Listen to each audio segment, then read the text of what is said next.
Hi guys, Ingrid Marsh here, aka the Soul Babe from Soulful Living with Ingrid, and this is the new Vibes Up show.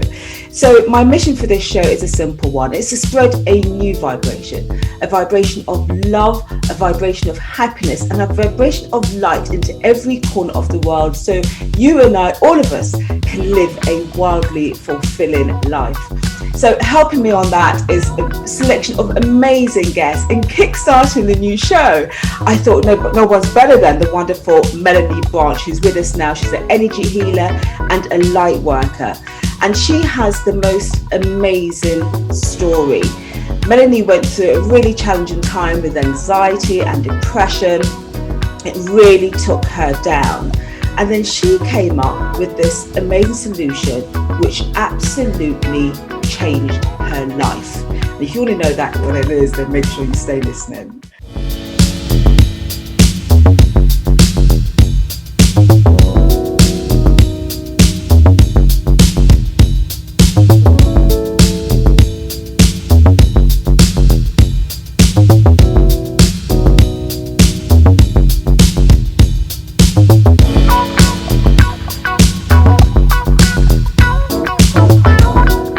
Hello, my lovelies. Thank you for sticking with us. It's Ingrid Marsh with the Vibes Up show, aka the Soul Babe, I should have said. And with me now is the wonderful Melanie Branch. She's an energy healer and a light worker. And just by doing a simple thing as gratitude, by giving thanks, she was able to change her life. But is it that easy? Can we really change our lives through being grateful? Let's see. Melanie, hello, my lovely. Thank you for joining me. Thank you for having me. It's my pleasure. Your face already is brightening up our world and lighting up our world. Thank you. So you're an energy healer and a light worker. For those who don't know what that is, can you just explain what that is in layman's terms?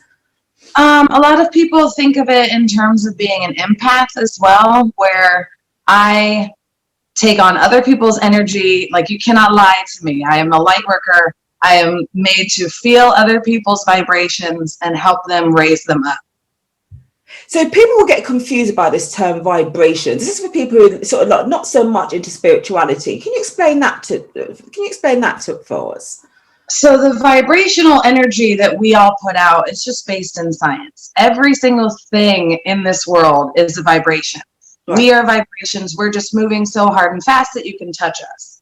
So I figured if everything is just energy, we need to focus on making sure that our energy is at our highest vibrational possibility ever. So in terms of emotions is a good way to think about it. There's low vibrational emotions. So hate, fear, anger, grief, shame is a big one that we all battle within ourselves. And the high vibrational ones are joy, gratitude, love, happiness. Those are the ones that we're trying to go after and stay at. Right. And when we're operating at that higher vibration, we're giving out sort of a much more magnificent aura, I suspect. Is that right? And greater, more wonderful things are coming back to us. Absolutely. Fab. Okay, so the like attracts like. Like attracts like. Absolutely. Fabulous. So before we go into what you do now, can I just take you back, Melanie, back to 2019, which is when I believe your own transformation happened. And Absolutely. What was life like for you then?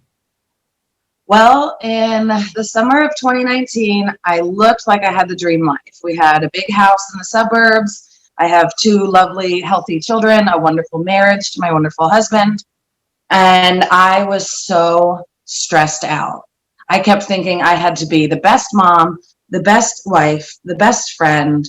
I had to do everything for everyone. I was constantly in a state of just anxiety and irritability. My anxiety presents as anger and irritability. And I just kind of threw my hands up one day and said, I can't do this anymore. This is not what my life is supposed to be.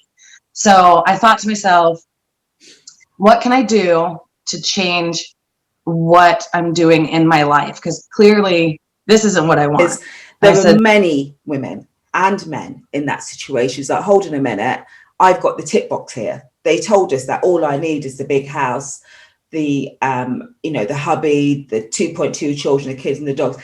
We are sold this every single day. And Yes. one might almost feel, well, you are ungrateful that you didn't feel at peace or happy, and you had all that you should have had.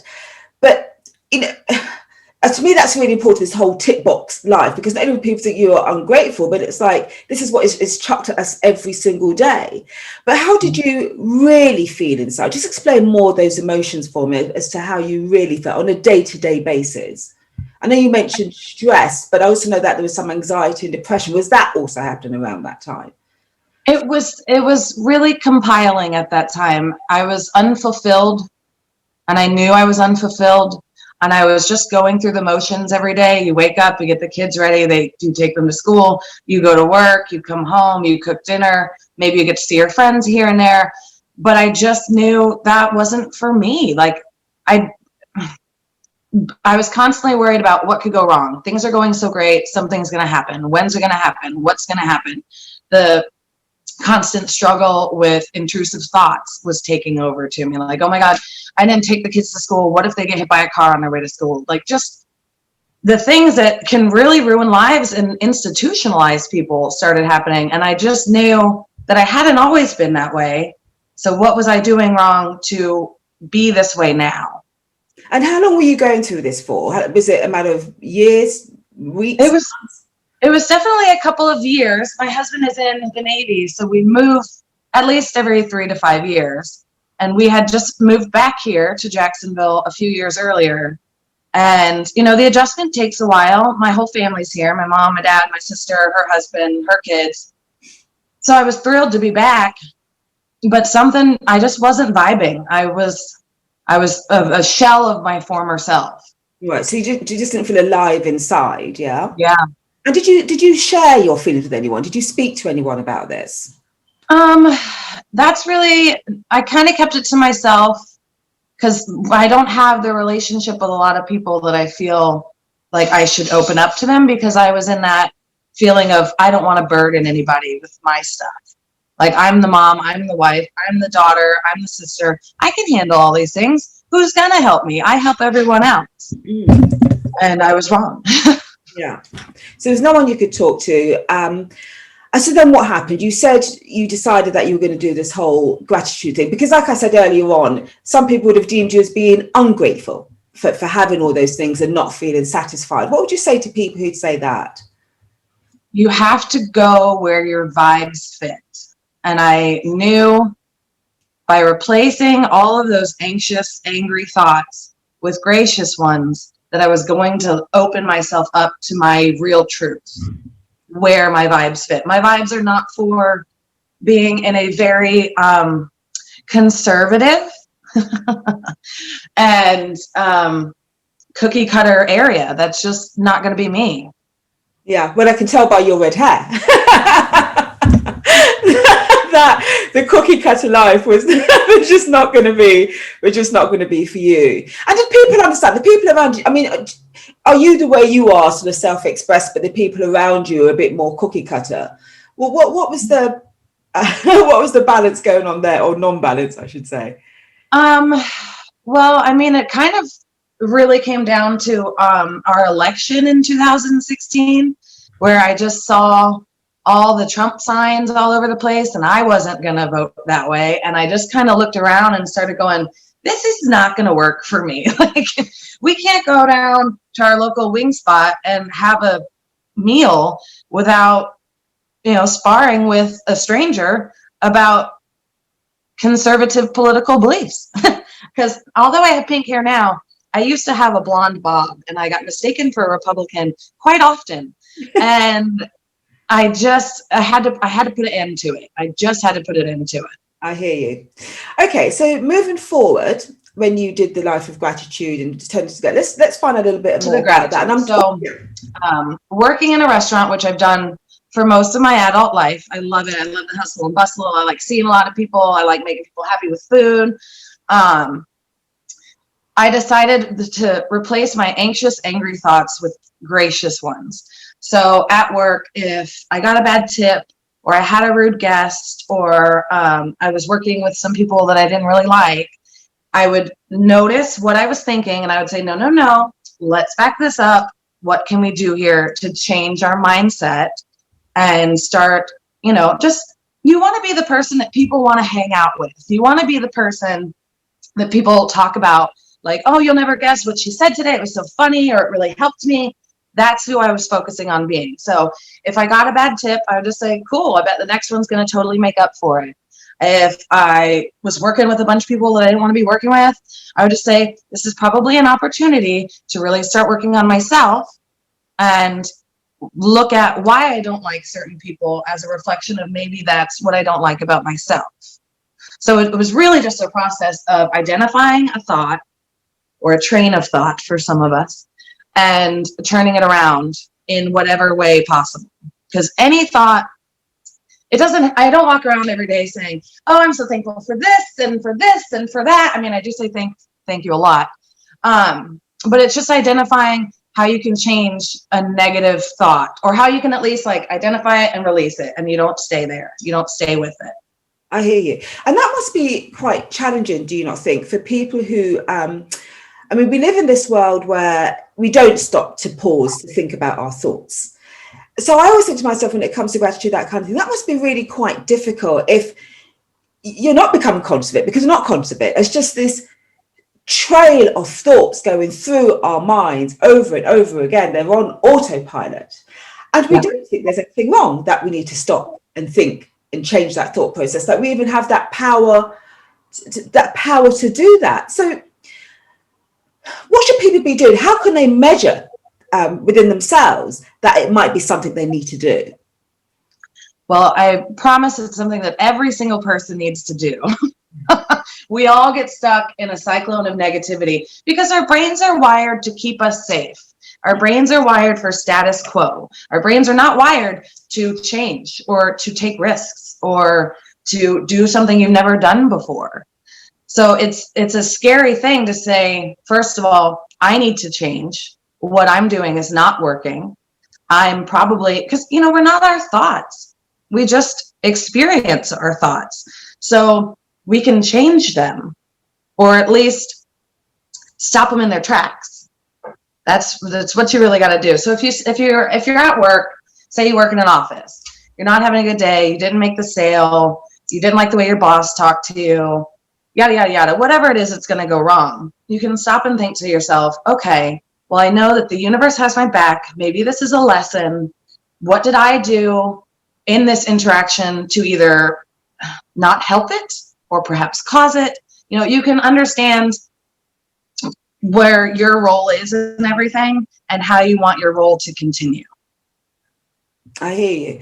So playing devil's advocate, or is it devil's advocate, for people who are, say, in a situation where they've lost their homes, they've just gone through a divorce, the children are playing up, or what have you, but yet all around them the imagery is quite different, or the reality is quite different. All their friends have still got their houses and they're still married and have still got that tip box affair going on, which is still a place that perhaps they're aspiring to. Like I said, you never aspire to it, but there's still some who do. And you've just lost your home, for example, or you just lost your husband just left you for somebody else, or your wife has just left you for somebody else, and go either way. To find gratitude when you're in that depth of despair, that's quite difficult, isn't it? What would you say to people who are in that situation? I would say, I'm very sorry for your loss, first of all. And I would say that they're their own individual that's experiencing this life their way. And crappy stuff still happens. Like, I'm not saying crappy stuff doesn't still happen. Your car can still break down. Your spouse can still leave you. You can still, terrible things can still happen. And grief is a real thing. We lose people that are special in our lives, and you have to identify and move through it. Because a lot of people, it's not all rainbows and unicorns. To live a life of gratitude, you have to do a lot of introspective work on yourself, because you have to figure out how you got to that point of negativity in the first place. There's a lot of things that are ingrained into ourselves, limiting beliefs, for one thing, about, finances, love, what you're expected to do, how you're expected to look. And that starts from childhood. It could start in the womb for all we know, because you're listening to what your parents are talking about all the time. So I would say to anybody that's finding it hard to use the rose-colored glasses is they need to start identifying why it's so hard. I hear you. And I guess that's why you exist. Yep. Absolutely. So moving on to the hair. This is a recent thing you said. Why? Yes. Well, I still work in a restaurant, and it's a large chain, very popular, very busy restaurant that I'm very lucky to be working in for almost 5 years. They had a rule that you could not have an unnatural hair color for a long time. And I found out through an online forum that they had changed that rule, and my managers had not let us know because they didn't want anybody going out to get crazy hair. So I had a bit of a knee-jerk reaction, and I said, it is time. I am doing it. We're going fuchsia. This is actually like the color of our raspberry lemonade. So I did have inspiration, but I just saw it as my opportunity to live who I authentically am. Like, okay, thank you, universe. Finally, let's do this. And I just did it. I love you. I love you. And that is so key, isn't it? That goes back to that, my mission about living that wildly fulfilling life, living that authentic life, and that life that's true for you, which is possible. But of course, sometimes we may need a bit of help along the way. Melanie, you're going to give us 3 takeaways about living a life of gratitude. What would those 3 takeaways be? You have to begin introspectively into yourself. Meditation really helps. I know a lot of people get scared about meditation, especially people that move fast like me. Meditation is not quieting the mind, going blank. Meditation is quieting the self and observing the mind. So meditation can really help you get to the point of gratitude, because it'll help identify and clear out all the things that are not helping you. To live in gratitude and raise your vibration is imperative to manifest your dream life. I am now in a 98-year-old historic home in a historic neighborhood here in Jacksonville, where we can walk to our bars and our restaurants, and all the architecture is amazing. And it's a tiny little place. It's 1,300 square feet, and it's me and 2 dogs and 2 kids and a husband, and we love it. And I could only have done that by raising my vibration and the universe aligning with me, because the high vibration attracts the high vibration. And thirdly, give yourself a break. You're doing the best you can. You're exactly where you're supposed to be every moment of every day. The universe is not working against you. The universe has your back. You cannot make a mistake. I promise. Everything is supposed to happen the way it happens. And I guess the wonderful thing about living life in gratitude is that it stops them. And in a way, it's almost its own form of meditation, isn't it? Because it's stopping the mind from looking out the whole time, going crazy, and actually just being. I am thankful and I'm grateful. Yep. What have you, and just being. I think yes. That's amazing, Melanie. How do we get in touch with you to help us change our lives and live and change it and live our life of gratitude and live a more authentic life, living our truth? How do we get in touch with you? I'm so happy you asked. I am on Instagram at Mindset Melanie. I'm on TikTok at Mindset Melanie. That's my favorite platform. I love it. It's so uplifting on TikTok. I love it. And I thought TikTok was for the young, real young, like my kids. No, TikTok's amazing. Right. I've learned so much. You can really find your tribe on TikTok. I love it. I'm on Facebook, of course, Mindset Melanie. And then you can book my services at mindsetmelanie.com. I offer personal coaching sessions, either in person or via Zoom. And I have a digital masterclass to reshape your reality, to transform your life and manifest your dreams, which is available as well. And it is everything that I have learned, streamlined, ready to go, start to finish. You can do it in a week. You can do it in a couple months. It depends on how ready, like how deep you're ready to dive in. Excellent. And where do they get hold of that? Is that on your website, did you say? On my website, www.mindsetmelanie.com. Mindset Melanie. It already has a wonderful ring to it. You are fabulous. Oh, Melanie, thank you so very Thank much. you. Thoroughly enjoying that. And I love your vibe. Your vibe is so uplifting in itself. Fantastic. All right, my dad, thank you so very much. And like Melanie said, please log on to her website, mindsetmelanie.com. Have I got that right? Yes. mindsetmelanie.com. And my darling, it really is possible. You hear where she was, in the position that she was in, and she really has managed to change that around. So please do give Melanie a try. Like I said, my darlings, do stay with us. It's the Vibes Up show. Coming up next, I have the wonderful Ruth Ramsey, sex expert Ruth Ramsey. And she's going to help us live a more, she's going to help us rather rewild our sex lives. How amazing is that? It should become from a really beautiful spiritual perspective too. So log on to my website, which is thesoulbabe.com, and also log into the shop where we have some beautiful soulful candles, some crystals, some sage and more to help you live that fulfilling life.